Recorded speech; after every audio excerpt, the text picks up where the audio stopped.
রান্না করব আমি কাতলা মাছ। ওর জন্য সব মশলাগুলো সব রেডি করে নিয়েছি। মশলাগুলোকে এবার পিষে নিয়ে আসছি, এসে দেখাচ্ছি। আর একটু মাছে আজকে দইও দেবো, দই দিয়ে কাতলা মাছ করবো, দারুণ টেস্ট লাগে। আর ভাতটা আমার এখানে ফুটে এসেছে, ভাতটা আমি ঢাকা দিয়ে ঢেকে দেবো। ভাতটা যদি একটু ভিজানো থাকে তাহলে সেই ভাতটা বেশ লম্বা হয় আর খেতেও খুব ভালো লাগে, বড় বড় হয় ভাতগুলো। তো ভাতটা ঢেকে রেখে আমি মাছটা ভাজবো। ভাজার পর তারপরে মাছটা ভাজা হয়ে গেলে ভাতটা বানিয়ে নেব। দইটা ব্যবহার করব, সেই দইটা আমি ফাটিয়ে নিয়েছি। এবার দইটা ফাটানোর পর এবার আমি এর মধ্যে মশলাগুলো একে একে সব অ্যাড করে দেবো। এই যে দইয়ের ওপর সব মশলাগুলো দেওয়া হয়ে গেছে, এবার আমি মশলাটা মিশিয়ে নেবো দইয়ের সঙ্গে। আমার বাটা হয়ে গেছে, সব রেডি হয়ে গেল। এবার আমি মাছটা ভাজবো। যে মশলাটা বেটে নিই, পেঁয়াজটা পেস্ট করে নিচ্ছি শিলেই। আমরা তো বড় লোক নয়, বড় লোক হলে পরে একটা মিক্সি কিনতে পারতাম, মিক্সি কেনারও পয়সা নেই। তো কী করবো, মশলাটা শিলেই বেটে নিই। তারপরে চলো মাছ রান্নাটা দেখাচ্ছি। কাতলা মাছটা এবার রান্না করবো। মাছটা হয়ে গেছে, এবার নামিয়ে নেব। তেলটা গরম হয়ে গেছে, এবার আমি মাছগুনা দিয়ে নেব। আর অনেকগুনা মাছ তো, ওর জন্য আজকে একটু তেল বেশি করেই দিয়েছি। মাছটা এবার দিয়ে নিই, মাছগুনা দিয়ে নিলাম। শুভ দুপুর বন্ধুরা, তোমরা সবাই কী করছো? খাওয়া দাওয়া হয়ে গেল? আমার এখনো হয়নি, রান্নাই করছি। অনেক দেরি হয়ে গেছে আজকে রান্না করতে। এখন রান্না বসালাম, এখানে করবো কাতলা মাছের কালিয়া, দেখাবো। ক্যামেরা ধরে রান্না বলেই দিয়েছি। কালো জিরা ফোড়ন দিয়ে দিলাম, পেঁয়াজগুলো দিয়ে নেবো। পেঁয়াজটা একটু ভাজা হয়ে আসলে তারপর যে বাটা পেঁয়াজটা আছে ওই পেঁয়াজের পেস্টটা দিয়ে নেব। মাছের মাথাটা এতটাই বড় যে মাছের মাথার এই ভাগগুলো সব আলাদা আলাদা সাইডে। কাতলা মাছ তো। পেঁয়াজের পেস্টটা দিয়ে নিলাম, রসুনের পেস্টটাও দিয়ে নিলাম, কুচনো কাঁচা লঙ্কা টমেটোটা দিয়ে দিলাম। আমি তো বলেছি কাঁচা লঙ্কা আমি ব্যবহার করি, সে যত ভালোই মাছ হোক আর মাংস হবে। লবণটা দিয়ে নিয়েছি, দেখাতে পারছি না, এক হাতে করে ক্যামেরা করতে হচ্ছে তো।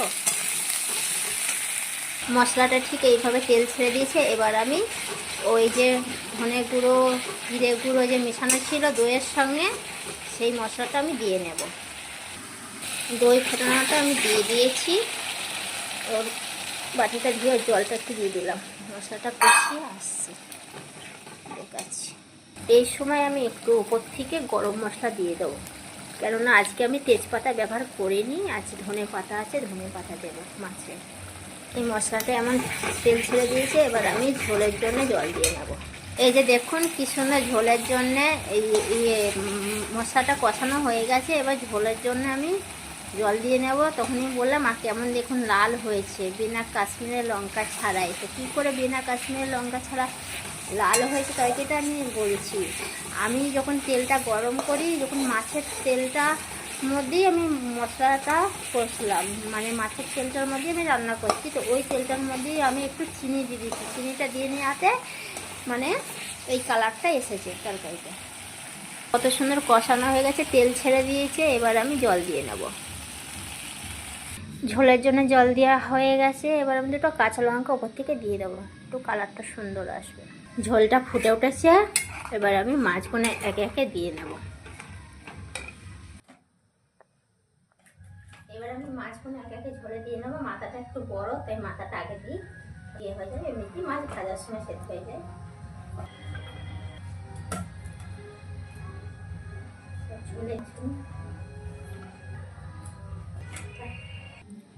এবার আমি ধনে পাতাগুলো দিয়ে নেবো। ধনে পাতাগুলো দেওয়া গেলে একটু আমি ঢাকা চাপা দিয়ে দেবো, ব্যাস আমার হয়ে যাবে মাছের রান্না।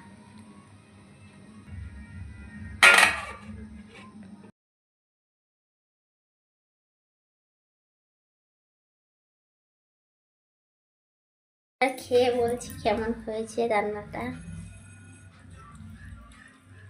ওহো, কাতলা মাছ হেভি জিনিস।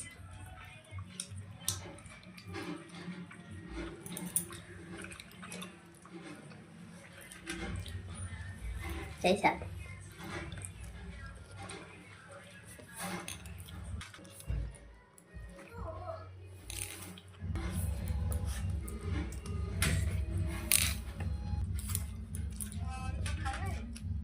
কে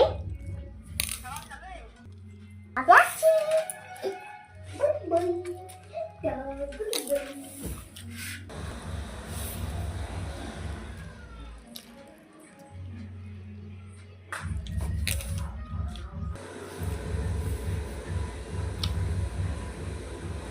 বন্ধুরা, কাতলা মাছ কিন্তু সেই স্বাদ লাগে খেতে। কাতলা মাছ আমার খুব পছন্দের একটা মাছ।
শেষ পাতে দই না হলে বেশ মজা আসে না। টক দই তো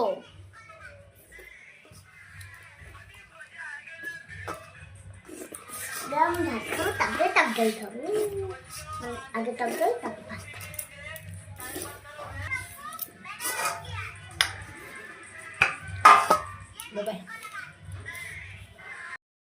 হয়ে গেল, এবার তুলে নেবো। মাথাটা হইলো।